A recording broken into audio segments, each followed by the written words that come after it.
కుండ ఇల్లు. ఆనందపురం గ్రామంలో సూర్యుడు నిప్పులు కురిపిస్తున్నాడు. మే నెల మధ్యాహ్నం వేడికి తుని రేకుల షెడ్డు నిప్పుల కొలిమిలా మారింది.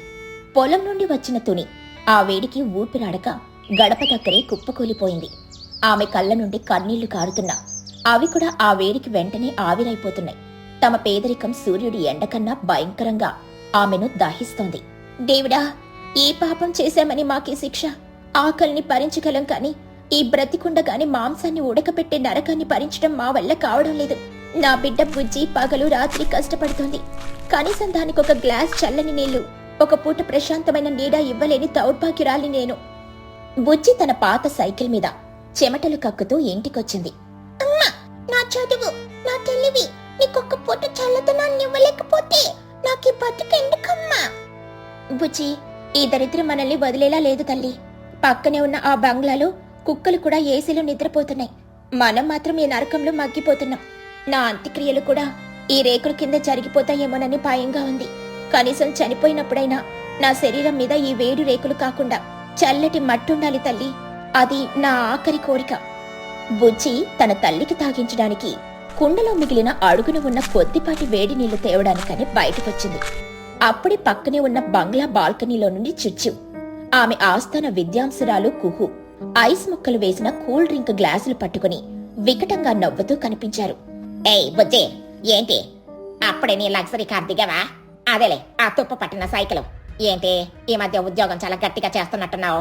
పట్నం సాఫ్ట్వేర్ దొరసాని అయ్యావు కదా. మీ అమ్మకి కనీసం ఒక 500 కూలర్ కూడా కొనియవా? ఏంటి ఆ రేకులు ఎర్రగా కాలిపోతుంటే మీ అమ్మ వేస్తుందా లోపల? అయ్యో చిచ్చు, సాఫ్ట్వేర్ అంటే పెద్ద మాట అవుతుందిలే. ఏదో కీబోర్డు మీద వేళ్లాడేస్తూ కూలి పనికి వెళ్ళొస్తోందని చెప్పొచ్చు కదా. అయినా ఈ ఎండకి వీళ్ళ రేకుల షెడ్డు కరిగిపోయి వీళ్ళ మీద పడితే ఒక పని అయిపోతుంది. బుజ్జి, మీ ఆఫీసులో ఏసీ గాలి బాగానే వస్తుంది కదా. మరి మీ అమ్మని ఎందుకు ఇలా ఎండలో ఉడకబెడుతున్నావు? మా ఇంట్లో పనికి రమ్మంటే రాదు కదా. ఆ పొగరకు తగిన శాస్తి జరుగుతుందిలే. బుజ్జి ఆగి వెనక్కి తిరిగి వాళ్ళిద్దరి వైపు తీక్షణంగా చూసింది. ఆమె కళ్ళల్లో ఇప్పుడు కన్నీళ్లు లేవు. చిచ్చు అహంకారాన్ని దహించే నిప్పు కణాలున్నాయి. ఏంటి చిచ్చు అత్త, ఎందుకు మీ ఏసీలు పని చేయడం లేదా? అందుకే బయటకొచ్చి మా మీద పడుతున్నారా? మేము కష్టపడి పని చేస్తున్నాం. మా కాళ్ళ మీద మేము నిలబడుతున్నాం. తిన్నది అరగక పక్క వాళ్ళ మీద పడి ఏడవడం మాకు రాదు. అయినా నీ ఏసీ కథలో నీకు చల్లదనం ఉండొచ్చేమో కానీ నీ మనసు మాత్రం మున్సిపాలిటీ చెత్త కుప్ప కన్నా దారుణంగా కాలిపోతుందట. నీ దగ్గర డబ్బు ఉండొచ్చేమో కానీ మనిషిని మనిషిగా చూసే సంస్కారం నీ పక్కనున్న కుక్కకున్నంత కూడా నీకు లేదు. కుహు కోపంతో ఊగిపోతూ, చూసావా చెంచు, దీనికి ఎంత పొగరో అడుక్కునే బతుకు మీదే. మళ్ళీ మాటలు కోటలు దాటుతున్నాయి. ఆ బురదలో పడి ఉంటేనే మీలాంటి వాళ్ళకు అందం. ఓయ్ కుహు, గిన్నెలు తోమడం అంటే నీకు లోకుగా ఉందా? మీ అమ్మ గిన్నెలు తోమెత్తేనే నువ్వు తిని ఇంతలా తయారయ్యావు. అది మర్చిపోకు. మా అమ్మ గిన్నెలు తోమదు. అది ఆమె ఆత్మ గౌరవం. నీలాంటి వాళ్ళ దగ్గర ఊడికం చేయడం కంటే మట్టిలో కలిసి పని చేయడం మాకు ఇష్టం. అయినా చిచ్చు అత్త, నీ మేకప్ పెండకు కరిగిపోయి దయ్యంలా కనిపిస్తున్నావు. ముందెళ్ళి మొహం కడుకో, లేకపోతే నిన్ను చూసి ఊర్లో జనం పారిపోతారు. చిచ్చు కుహు బుజ్జి సమాధానికి రగిలిపోయారు. అయినా మనకు దీనితో ఎందుకులేనని లోపలికి వెళ్లిపోతారు. రాత్రి 1 గంట.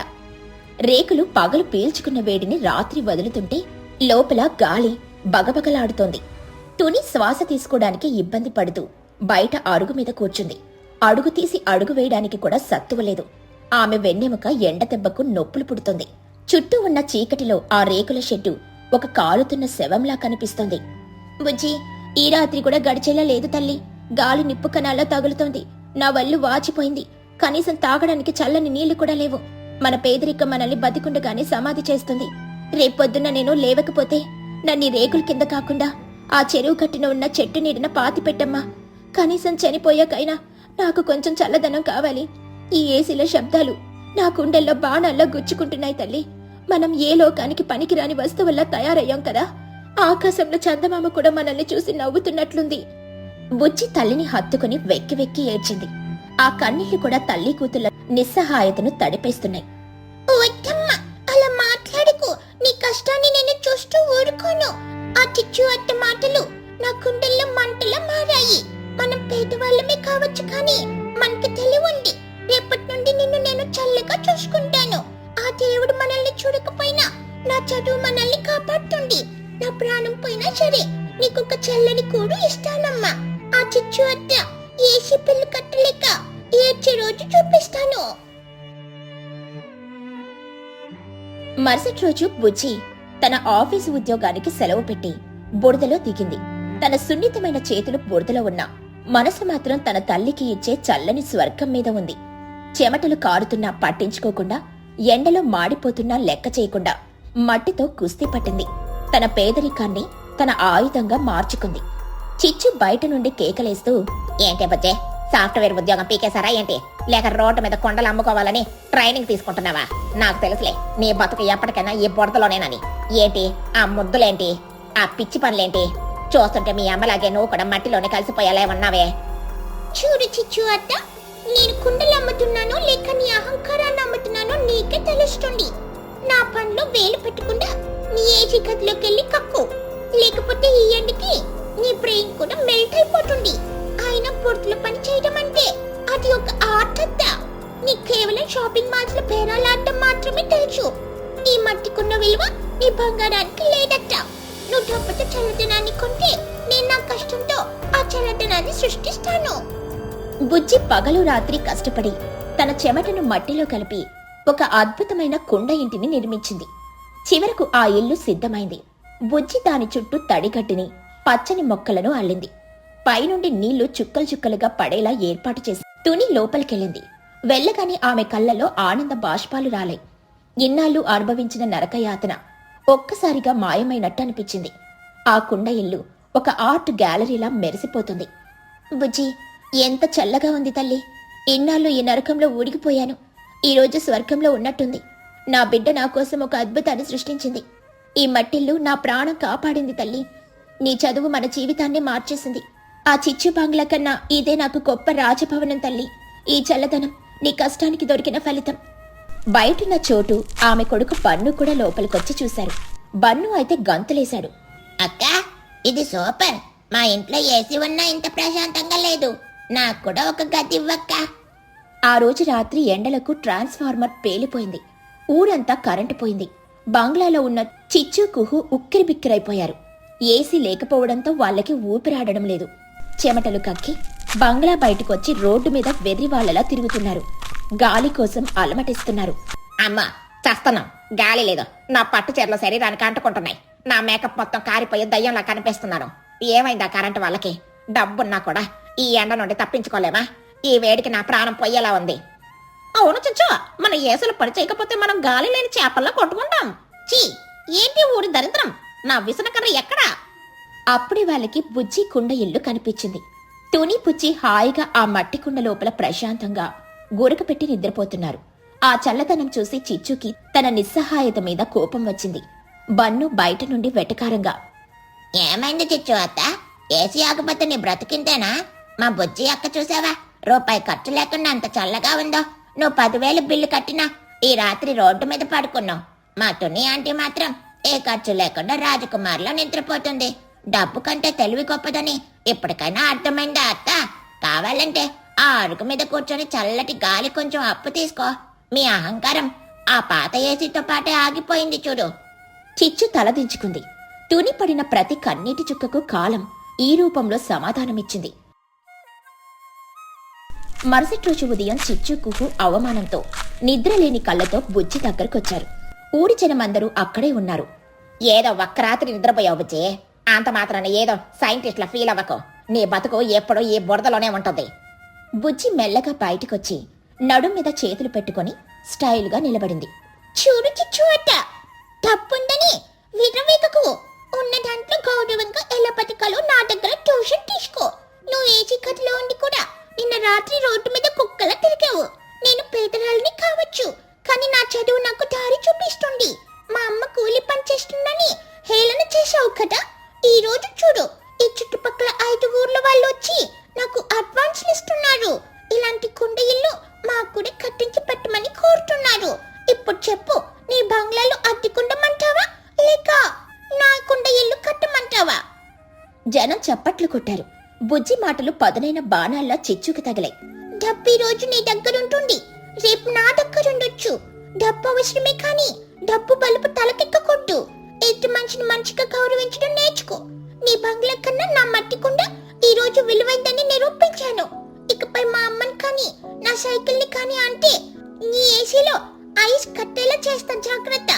మనుషుల్ని ప్రేమించడం నేర్చుకో అట్ట. లేకపోతే నీ డబ్బు నీకు కేవలం ఒంటరితనాన్ని మాత్రమే మిగుల్చుతుంది. చిచ్చు తలదించుకుంది. తుని కళ్ళల్లో ఆనంద బాష్పాలు రాలాయి. ఒకప్పుడు తృణీకరించబడిన తుని కూతురు ఈ రోజు ఒక కొత్త ఇన్నోవేషన్ తో గ్రామానికి ఐకాన్ గా నిలిచింది. ఈ కథలోని నీతేంటంటే, డబ్బుతో కొని చల్లదనం కరెంటు ఉన్నంత వరకే, కాని జ్ఞానంతో కష్టంతో సృష్టించే చల్లదనం జీవితాంతం తోడుంటుంది. పేదరికం శరీరాన్ని దహించొచ్చేమో కాని మేధస్సు ఆకాశమంత ఎత్తుకు తీసుకెళ్తుంది. మంచితనం ఎప్పుడూ ఓడిపోదు. వర్షంలో చేపల కూర. పక్షుల గ్రామం మీద ఆషాఢమాసపు మేఘాలు కమ్ముకుని ఎడతెరపి లేకుండా వారం రోజులుగా వర్షం కురుస్తోంది. మట్టి గోడల ఇళ్ల పైకప్పుల నుండి నీళ్లు జారుతున్నాయి. బయట ప్రపంచంతో సంబంధాలు తెగిపోయి ఊరంతా ఒక రకమైన ప్రశాంతమైన స్తబ్దతలో మునిగిపోయింది. అమ్మా, ఇంకెన్నాళ్ళు పట్టుందమ్మా ఈ వాన? బయటికెళ్ళి ఆడుకోవాలనుంది. కనీసం ఎండైనా వస్తే బాగుండు. ఏం చేస్తాం బుజ్జి, వానాకాలం కదా. వరుణుడు శాంతించే వరకు మనం ఇంట్లోనే ఉండాలి, లేకపోతే జలుబు చేస్తుంది. నాకు చాలా విసుగ్గా ఉందమ్మా. రోజు ఇదే కండి, ఇదే పచ్చడి. ఏదైనా మంచి కూర వండి పెట్టమ్మా. తుని పిచ్చుక నవ్వుతూ, ఈ వారిలో పచ్చిమిరపకాయ కూడా దొరకడం కష్టం బుజ్జి. ఉన్న వాటితోనే సర్దుకోవాలి కదా. బుజ్జి పిచ్చుక కొంచెం సేపు మౌనంగా ఉండి ఏదో గుర్తొచ్చిన దానిలా ఒక్కసారిగా తల్లి దగ్గరికి పరిగెత్తుకొచ్చింది. బుజ్జి పిచ్చుక ఆశగా, అమ్మా, నాకు నీ చేతి చేపల పులుసు తినాలనుంది. నువ్వు చేస్తావే చింతపండు పులుసు పోసి కుమకుమలాటేలా. ఆ వాసన వస్తేనే కడుపు నిండిపోతుంది. ఈ చల్లని వానలో వేడి వేడి అన్నంలో ఆ పులుసు చేసుకొని తింటే ఎంత బాగుంటుందో. తుని పిచ్చుక కూతురి తల నిమురుతూ, నీ ఆశ బాగుంది కానీ ఇప్పుడు చేపలు ఎక్కడి నుండి వస్తాయి చెప్పు? వాగు ఉధృతగా ప్రవహిస్తోంది. ఆ వరదలో కాలు పెట్టడానికే భయం. ప్రాణం కంటే పులుసు ఎక్కువ కాదు కదా. తల్లి మాటలకు బుజ్జి పిచ్చుక ముఖం వాడిపోయింది. ఆశ నిరాశగా మారింది. ఆ సమయంలో తమ ఇంటి అరుగు మీద కూర్చుని వాళ్ళ మాటలు వింటున్నాడు ఆ ఊరి పెద్ద మహీగ్రద్ద. ఆయనకు ఊర్లోని పిల్లలందరూ ఇష్టమే. అందులోనూ బుజ్జి పిచ్చి కంటే మరీ ప్రేమ. మహీగ్రద్ద గంభీరంగా దగ్గుతూ, ఏమైంది బుజ్జమ్మా, అంత చిన్న ముఖం పెట్టావు? ఏం లేదు తాత, అమ్మ చేపల పులుసు వండనంటోంది. తుని పిచ్చుక ఇబ్బందిగా, అయ్యో అలా కాదండి, ఈ వరదలో చేపల కోసం వెళ్ళడం మంచిది కాదని చెబుతున్నాను. మహీగ్రద్ద మీసం మెలేస్తూ, కోరిక తీర్చలేకపోతే ఎలా? ఈ మహీగ్రద్ద ఉండగా ఊర్లో పిల్లలు నిరాశ పడకూడదు. నువ్వు లోపలికెళ్ళి పులుసుకు కావాల్సిన మసాలాలు దాల్చడం మొదలు పెట్టుతుని నేను అరగడియలో చేపలతో వస్తాను. తుని పిచ్చుక భయంగా, వద్దండి, చాలా ప్రమాదం, వాగు ఉధృతంగా ఉంది. మహీగ్రద్ద నవ్వుతూ, ఈ వాగు ఉధృతిని మించిన బలం నా రెక్కల్లో ఉందిలే, నువ్వు పని మొదలు పెట్టు. మహీగ్రద్ద మాటకు ఎదురు చెప్పలేక తుని పిచ్చుక లోపలికి వెళ్ళింది. మహీగ్రద్ద తన పెద్ద గాలాన్ని భుజాన వేసుకుని కుండపోత వర్షంలో వాగువైపు బయలుదేరాడు. ఆ దృశ్యాన్ని చిచ్చుకాకి తన ఇంటి గూట్లో నుండి చూసింది. ఏ ముసలాయనకు ఈ వయసులో ఏ సాహసాలు అవసరమా? ఏదో చేపలు పట్టుకొస్తాడట. ఒకవేళ నిజంగానే తెస్తే ఆ తుని పిచ్చుక ఇల్లంతా పులుసు వాసనతో నింపేస్తుంది. దానికంటే మంచి పులుసు నేను చేసి చూపించాలి. మహీగ్రద్ద వెళ్లిన కాసేపటికి తుని పిచ్చుక తన పాత రాతి రోలును బయటికి తీసింది. ఎండు మిరపకాయలు, ధనియాలు, కొంచెం జీలకర్ర, 2 మెంతులు వేసి దంచటం మొదలుపెట్టింది.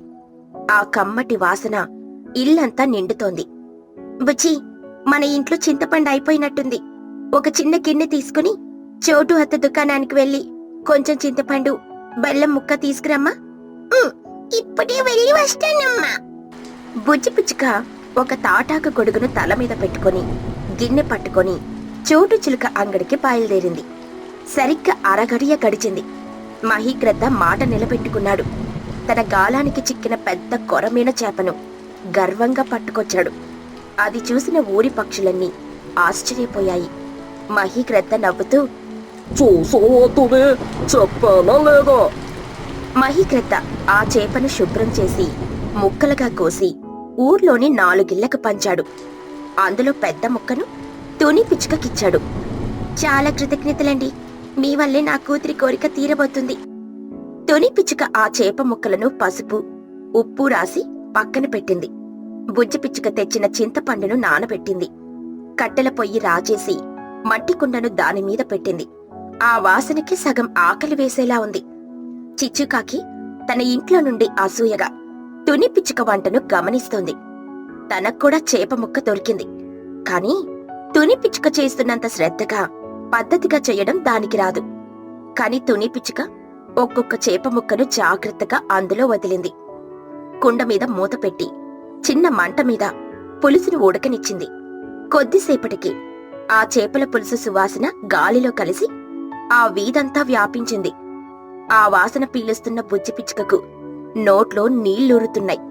అమ్మా, వాసన అద్భుతంగా ఉందమ్మా, ఇంకా ఎంతసేపు పట్టుంది? తుని పిచ్చుక నవ్వుతూ, అయిపోయిందే చిట్టి తల్లి, పులుసు చిక్కబడింది, చేప ముక్క మెత్తగా ఉడికింది, ఇంకా దంచేయడమే. తుని పిచ్చుక పులుసు దించి పక్కన పెట్టి వేడివేడి అన్నం వండింది. ఒక పెద్ద అరిటాకును కడిగి దానిమీద అన్నం వడ్డించి మధ్యలో ఒక గుంత చేసి అందులో గుమగుమలాడే చేపల పులుసును వడ్డించింది. బుజ్జి పిచ్చుక ఆబగా తినడం మొదలుపెట్టింది. అబ్బా అమ్మా, ప్రపంచంలో ఇంటికంటే రుచికరమైనది ఉండదమ్మా. తుని పిచ్చుక ఆప్యాయంగా చూస్తూ, నీకు నచ్చిందే నాకు ఆనందం బుజ్జి. తన కూతురు ఆనందాన్ని చూసి తుని పిచ్చుక మనసు నిండిపోయింది. కాని ఆమెకు తన పొడిగింటి చిచ్చుకాకి గుర్తొచ్చింది. ఒక చిన్న మట్టి గిన్నెలో కొంచెం పులుసు, అన్నం పెట్టింది. బుజ్జి, ఇది తీసుకుని చిచ్చు అత్తకిచ్చిరా. వానలో వాళ్ళు కూడా ఏమీ వండుకొనుండరు.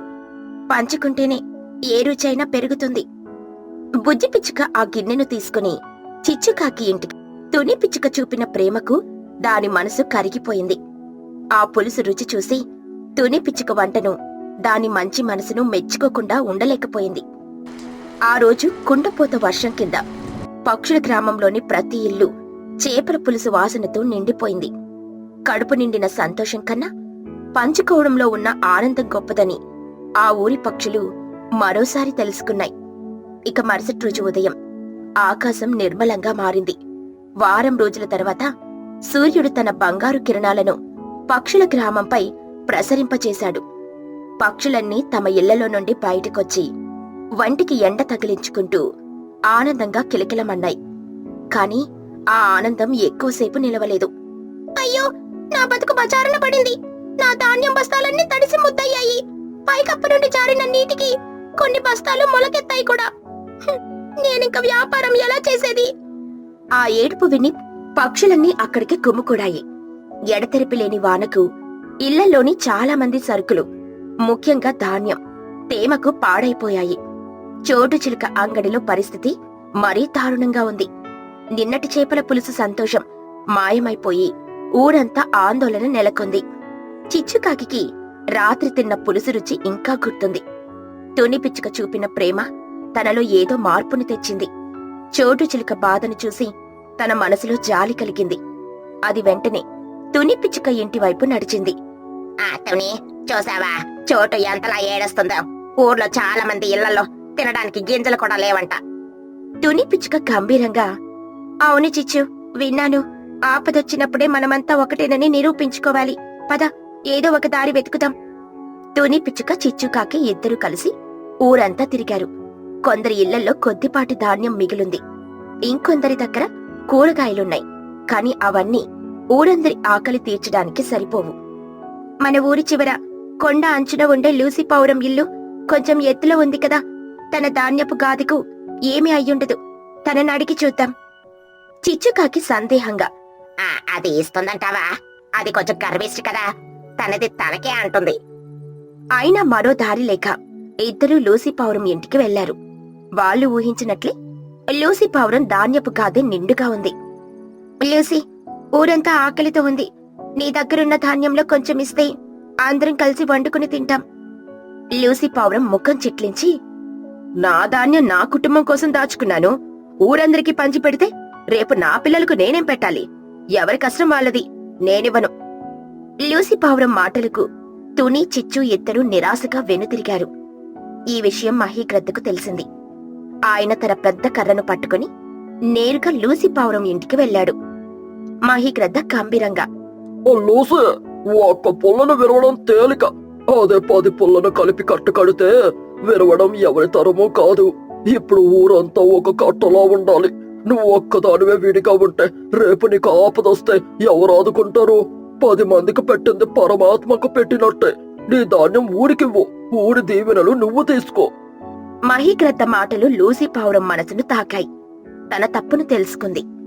లూసీ పావురం తలదించుకుని, క్షమించండి, నా స్వార్థాన్ని నేను తెలుసుకున్నాను. నా గాదిలోని ధాన్యం మొత్తం ఊరి ప్రజలది. లూసీ పావురం ధాన్యం ఇవ్వడానికి ఒప్పుకోగానే ఊరంతా మళ్లీ ఉత్సాహం వచ్చింది. తుని పిచ్చుక నాయకత్వంలో ఊరి మధ్యలో ఉన్న పెద్ద రావి చెట్టు కింద పెద్ద పొయ్యిని ఏర్పాటు చేశారు. చోటు చిలుక తన అంగడిలో మిగిలిన ఉప్పు, పప్పు తెచ్చింది. చిచ్చుకాకి తన పెరట్లోని కూరగాయలు కోసుకొచ్చింది. మహీగ్రద్ద తన వలతో వాగు నుండి మంచి నీళ్లు తెచ్చాడు. తుని పిచ్చుక ఒక పెద్ద గంగాళంలో అందరూ తెచ్చిన సరుకులతో సామూహిక భోజనం వండడం మొదలుపెట్టింది. నిన్నటి చేపల పులుసు వాసనను మించిపోయేలా ఆ ఉమ్మడి వంటకం సువాసన ఊరంతా వ్యాపించింది. ఈరోజు వంట వాసన ఇంకా బాగుంది. తుని పిచ్చుక నవ్వుతూ, ఎందుకంటే బుచ్చి, ఇందులో ఊరందరి ప్రేమ కలిసింది కదా, అందుకు. సాయంత్రానికి పక్షులన్నీ అరిటాకులు పట్టుకుని రావి చెట్టు కింద కూర్చున్నాయి. అందరూ కలిసి ఆ భోజనాన్ని ఆరగించారు. ఆపదలో పంచుకున్న ఆ అన్నం మెతుకులు వారికి అమృతంలా అనిపించాయి. ఆ రోజు ఆ పక్షుల గ్రామం మరొక పాఠం నేర్చుకుంది. వరదలు, వానలు లాంటి ప్రకృతి వైపరీత్యాల కన్నా మనుషులలోని స్వార్థమే పెద్ద ఆపదని, ఐకమత్యమనే కొడుకుంటే ఎలాంటి కష్టాల వాన నుండైనా తలదాచుకోవచ్చని గ్రహించాయి.